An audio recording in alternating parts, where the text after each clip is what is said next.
So after losing some money to some subscribers in my last video, I decided to take a break from the squad builders. So today in this video, we're gonna see if every #1 wide receiver went to the team they had their best game against. What happens? We begin in Chicago with DJ Moore. I remember this one like it was yesterday. Had him on my fantasy team. 49 points in PPR, 8 receptions, 230 yards, and 3 touchdowns against the Washington Commanders. He's staying in the NFC. Jamar Chase has multiple 50 fantasy point games in PPR, but his best game came against the Kansas City Chiefs. 11 receptions, 266 yards, and 3 touchdowns as well. Mahomes gets a new wide receiver 1. I don't think people understand how good Amari Cooper has been. He also has a 50 fantasy point game back when he was in Cleveland. 11 for 265 and 2 touchdowns against the Houston Texans. CJ Stroud gets a new weapon in that stacked wide receiver. Courtland Sutton, one of the most underrated wide receivers in the league, and his best performance came this past season against a division rival when he had 8 for 97 and 2 touchdowns against the Las Vegas Raiders. So Minshew Mania upgrades his wide receiver core. Jerry Jeudy had a career season in 2024, so it's no surprise that his best performance came last season against the team we just looked at, the Denver Broncos. He had 9 for 235 and 1 touchdown.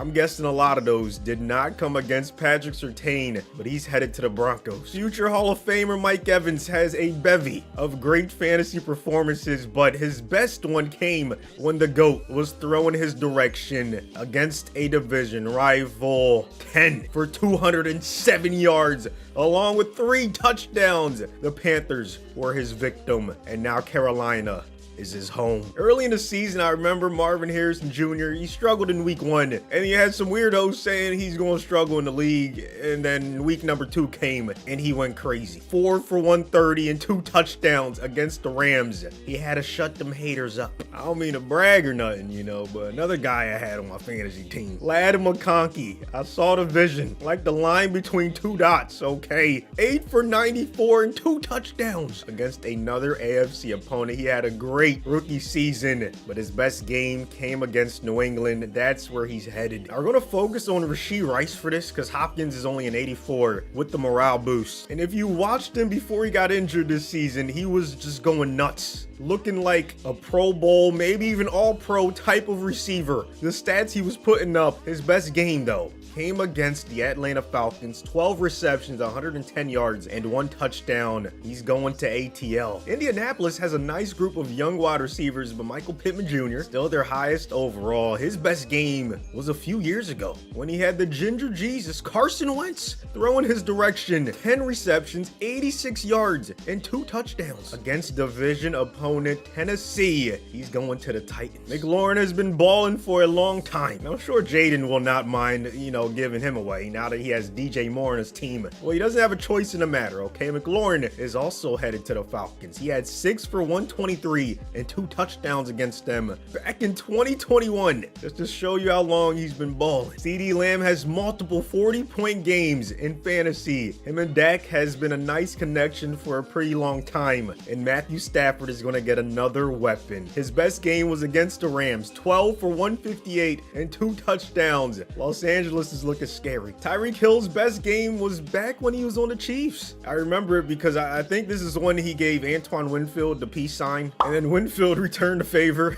in the Super Bowl, but Mr. Hill won the battle, okay? He had 13 for 269 and 3 touchdowns against Tampa Bay. Baker gets another weapon. AJ Brown has had plenty of good games in his career, but the one that sticks out the most is when he caught that touchdown against Pittsburgh and pointed at him when he was like double or triple covered. So it's obvious that's the game. 6 for 156 and 3 touchdowns. He's staying in PA. The Falcons have inherited 2 wide receivers already, but they're gonna lose one of their own. Drake London had his best game in 2025, yes, just over a month ago against the Carolina Panthers. 10 for 187 and 2 touchdowns. He's joining Mike Evans in Carolina. Brandon Ayuk, highest overall in the Niners. His best game was a few seasons seasons ago against an AFC opponent, the Pittsburgh Steelers, when he had 8 catches, 129 yards, and 2 touchdowns. Russell Wilson gets another new toy to play with. Neighbors has some crazy games under his belt already. Great rookie season, but his best game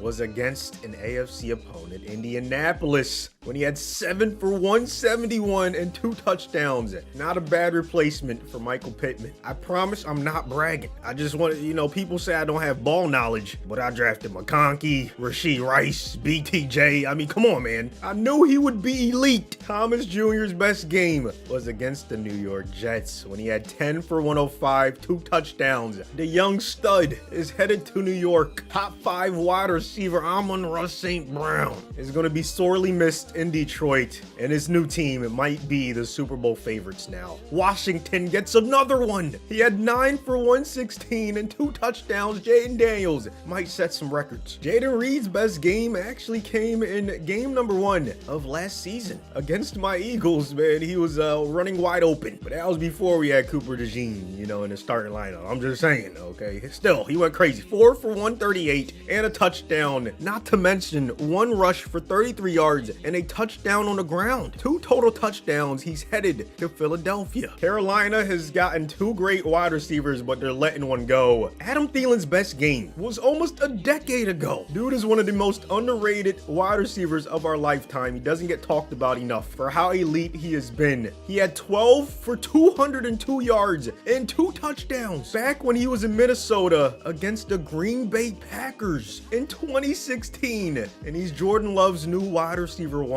In the case of a tie like with New England, when both of their wide receiver 1s are the same overall, we'll get the guy who had the highest fantasy score in a game, and that was Kendrick Bourne. His best game came against the Cincinnati Bengals, 6 for 100 and a touchdown, not to mention 1 rush for 29 yards on the ground. Another extremely underrated wide receiver resides in Las Vegas. Jacoby Myers is staying in the division. He had 9 catches, 81 yards, 2 touchdowns against Denver. Once again, I'm guessing a lot of those did not come against Surtain, but still, he's headed to the Broncos. Now, I know I've been using the highest overall as the wide receiver 1 for every team, but this is the one exception. I mean, if you watch the Rams this season, especially down the stretch, Puka was their wide receiver 1. Like, it wasn't even close. Cooper Kupp, I had him in fantasy, so I had him in that goose egg in the fantasy playoffs. When they were targeting Puka every single play, it seemed like his best game was against Buffalo. 12 for 162 and a touchdown. Him with Josh Allen equals scary hours. Another young, phenomenal wide receiver from Baltimore, Zay Flowers, is going to plant himself in another team that's from the AFC, the Denver Broncos. This is crazy. 5 for 127, 2 touchdowns against Denver. That's where he's going. Saints dealt with some crazy injuries, but they have a very talented wide receiver core when healthy. Chris Olave, one of the best route runners in the league already, in my opinion, had his best game against the Rams. 9 for 123. He's headed to Los Angeles. Another talented wide receiver core, Seattle. JSN might be the wide receiver 1 by the end of next season, and that's not to take anything away from DK. That's just how good Smith and Jigba is. But as of right now, Metcalf is the wide receiver 1, and his best game was against a division rival when he had 12 for 161 and 2 touchdowns against San Francisco. He's headed to the Niners. Steelers already got AJ and Ayuk. They'll be fine without George Pickens, even though they're going to miss his big playability, which he showed plenty of when he played against division opponent Cincinnati. 4 for 195 and 2 touchdowns. Half of his receptions resulted in 6. I think Texans fans will agree with me, okay? Diggs higher overall, but Nico's the number 1. Like, let's be honest, okay? So even though this is the second time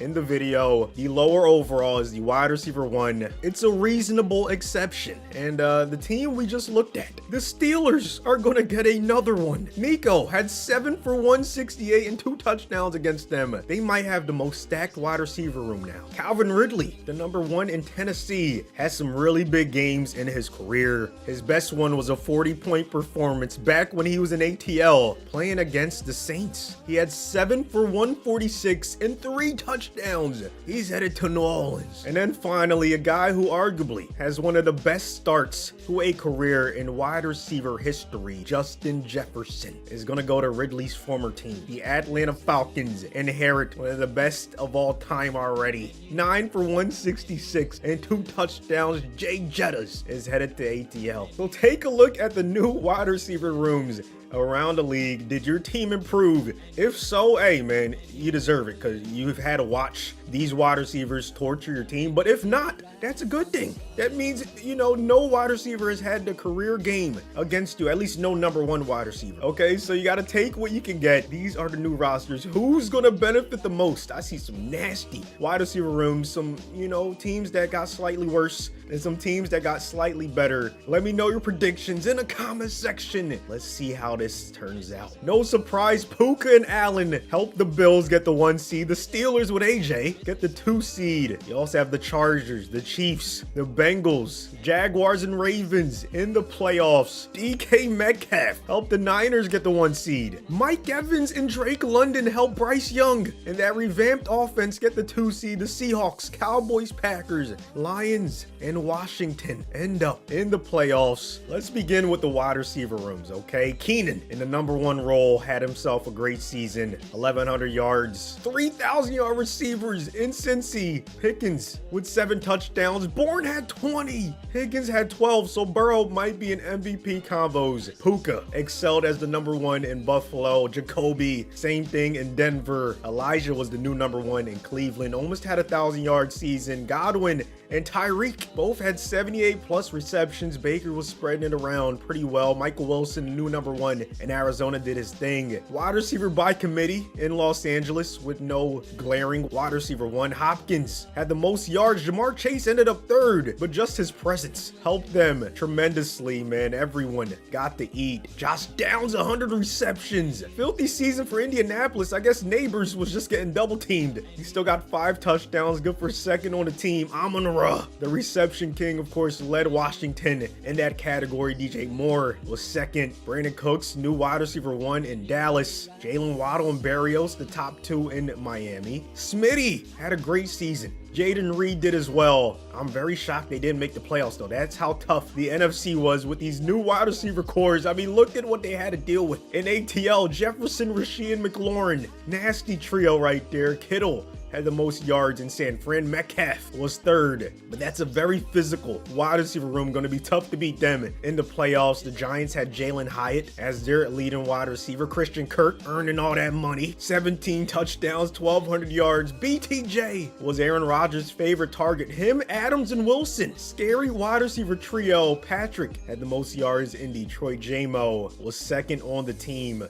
Adam Thielen, of course, continued to excel. Back in the NFC North, him and Dubs, top 2 in Green Bay. 2,000-yard receivers in Carolina. Evans was Bryce's favorite target, but London also had a nice season. McConkey, of course, led the Patriots. Harris Marshall Jr., but Sutton still had himself a good season for Las Vegas. Cooper Kupp, CeeDee Lamb, Olave, and MHJ. So someone had to sacrifice, and it was him. He still had 2 touchdowns on the season. Stafford was having fun with that wide receiver room. Rashad Bateman, leading wide receiver in Baltimore. Ridley led the Saints. JSN, new #1 in Seattle. Ayuk, AJ Brown, Nico Collins all had good seasons. Nico was probably getting double teamed the most. Amari Cooper, Diggs, and Dell all with 1,000-yard seasons. On the Titans, it was Boyd who led the way. Pittman was 2nd, and then the Vikings. Addison, 12 touchdowns. Take a look at the league leaders. Cooper Kupp, maybe he's still #1, man. He had by far the most yards in the league. Downs, Myers, Puka, and Kendrick Bourne in the top 5. I want to scroll down, see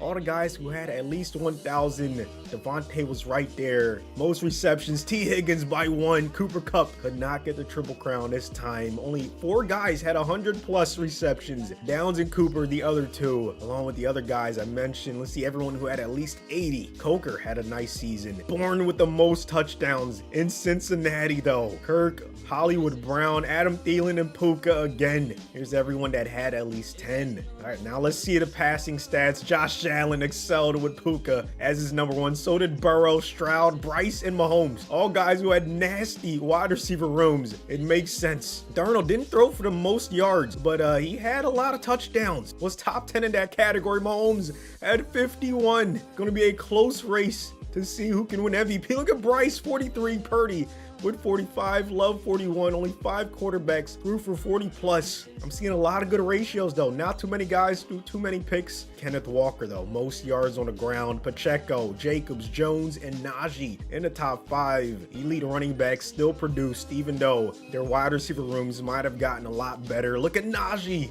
and Mixon, most rushing touchdowns. Saquon in 3rd, then Walker and Henry. Not surprised to see who's at the top. On defense, most tackles, Omar Speight, Zach Bond. One of the best linebackers in the league. Crosby, most tackles for a loss. Lawrence, Zach Allen, Vaughn still doing it, and Buckner.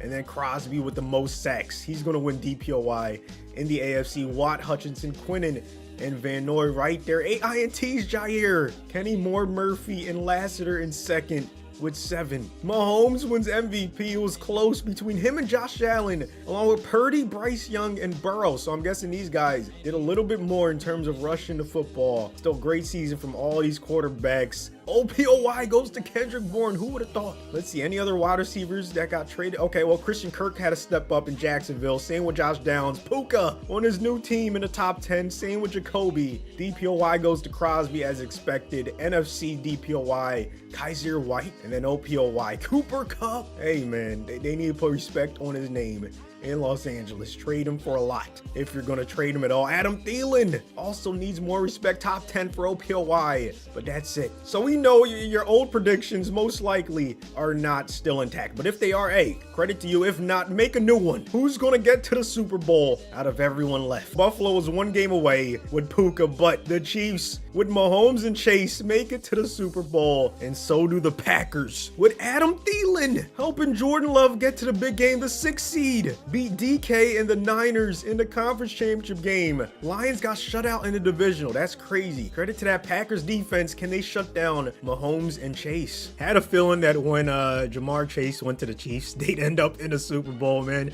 First play in this game, that's Jamar, number 88. I know the numbers always get messed up, but that is him.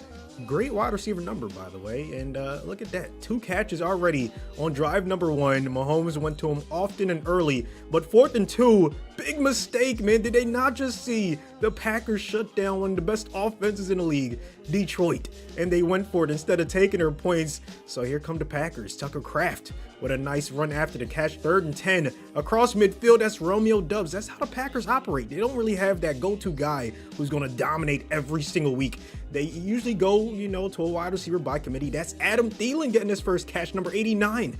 So there you go, 88 and 89. Those are the 2 new wide receivers on their 2 new teams. Josh Jacobs, though, number 8, gets in for the touchdown. First score of the game. There's Hollywood Brown getting the catch, getting them across midfield. And the Chiefs get on the board right before halftime, 7-3.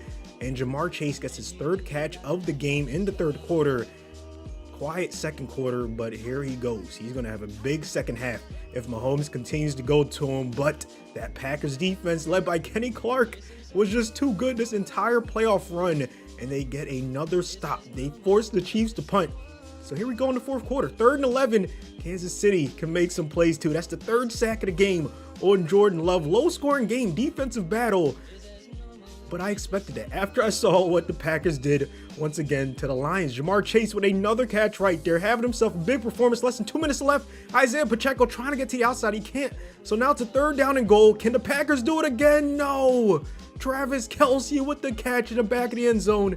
Last chance for Jordan Love and the Packers to complete this season. And it's not going to end the way they wanted. Joshua Williams with the INT. That's going to seal it up for the Chiefs. Jamar Chase, who had his best game against the Chiefs. Yeah, I'm pretty sure he knows who Mahomes is now. Okay, he's the quarterback that helped him get his first ring. Hopefully you guys enjoyed it. Thanks for watching to the end. Please like the video. It helps a lot.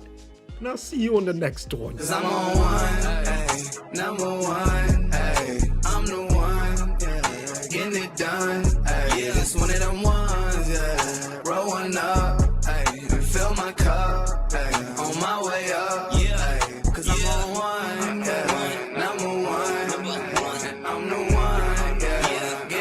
done. It's one of them ones.